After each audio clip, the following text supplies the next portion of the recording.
Bharatiya Janata party अनुसूचित जाति मोर्चा के गन्नौर विधायक ने जिला कार्यालय पन्ना में पत्रकार वार्ता को संबोधित किया। अनुसूचित जाति मोर्चा के तत्वाधान में चंद्रशेखर पार्क में सांकेतिक धरना प्रदर्शन किया गया। भारतीय जनता पार्टी जिला पन्ना के गन्नौर विधानसभा से विधायक श्री राजेश वर्मा ने भारतीय जनता पार्टी जिला कार्यालय पन्ना में पत्रकार वार्ता को संबोधित किया। कांग्रेस पार्टी और उनके नेता अपने राजनीतिक हित साधने के लिए संविधान और संवैधानिक प्रक्रियाओं का दुरुपयोग करते रहे हैं। संविधान और दलितों के अपमान की भावना उनकी नस नस में है। कांग्रेस नेता राहुल गांधी द्वारा अमेरिका में आरक्षण के विरुद्ध दिए गए बयान भी कांग्रेस की इस भावना का परिचालक है। भारतीय जनता पार्टी अनुसूचित जाति मोर्चा और संपूर्ण अनुसूचित समाज उनके इस बयान की निंदा करता है और इसके खिलाफ पन्ना जिले में जन जागरण करेगा तथा पत्रकार वार्ता के बाद हमारी पार्टी की ओर से सांकेतिक धरना प्रदर्शन भी किया जाएगा। बाबा साहेब और दलितों का अपमान करती रही कांग्रेस श्री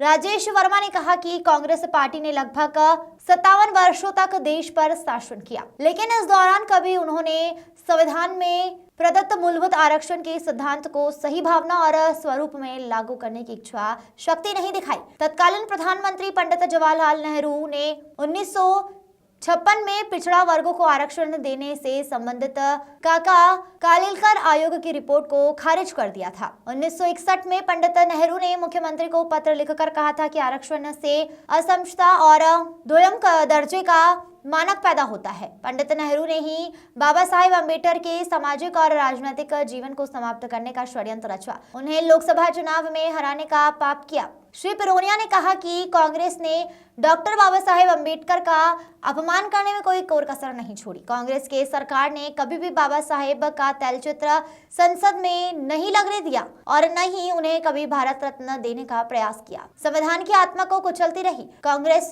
आज मोर्चा के जिला अध्यक्ष श्री बाबूलाल सोनकर ने धरना प्रदर्शन में सभा को संबोधित करते हुए कहा कि अगर हम कांग्रेस का इतिहास देखें तो पता चलता है कि उनके बार-बार संविधान की आत्मा को कुचलने का काम किया गया है। उनके नेता राहुल गांधी का विदेश की धरती पर SC/ST और OBC आरक्षण के खिलाफ बयान ऐसे ही एक षड्यंत्र का हिस्सा है। पूर्व प्रधानमंत्री इंदिरा गांधी ने 1975 में अपने राजनीतिक हितों के लिए संविधान को कुचलते हुए देश में आपातकाल लगा दिया था। इस दौरान पत्रकारों की आवाज को दबाया गया और विरोधी दल के नेता को जिले में ठूस दिया गया। 1960 से 1977 के बीच कांग्रेस की सरकार ने 25 से अधिक बार संविधान में संशोधन किया। श्री सोनकर ने कहा कि 2014 में जब से प्रधानमंत्री श्री नरेंद्र मोदी जी के नेतृत्व वाली भारतीय जनता पार्टी की सरकार बनी है, केवल 8 बार संविधान में संशोधन किए गए हैं। राजीव गांधी ने 3 मार्च 1985 को SC आरक्षण पर टिप्पणी करते हुए कहा था कि आरक्षण के माध्यम से हमें बुद्धुओं को बढ़ावा नहीं देना चाहिए। राजीव गांधी ने ही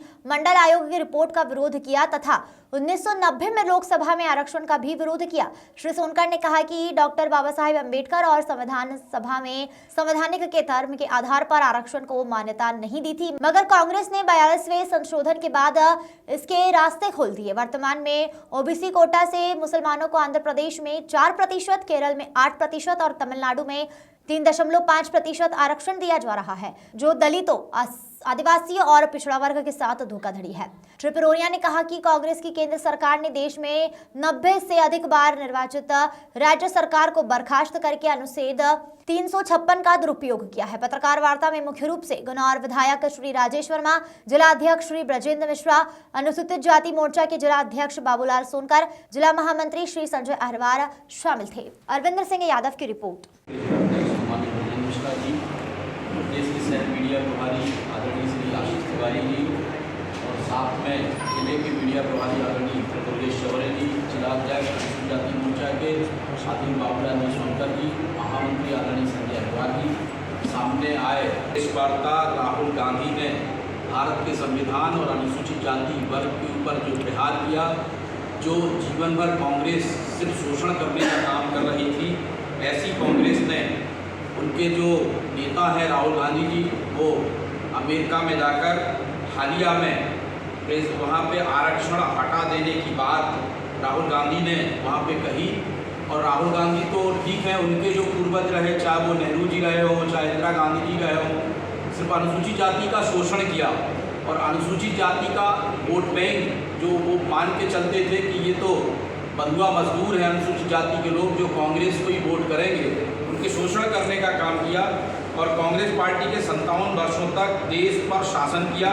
लेकिन इस दौरान उसने अपने राजनीतिक उद्देश्यों को साधने के लिए संवैधानिक प्रक्रियाओं का दुरुपयोग किया और सामाजिक उद्देश्यों की उपेक्षा की। कांग्रेस ने कभी भी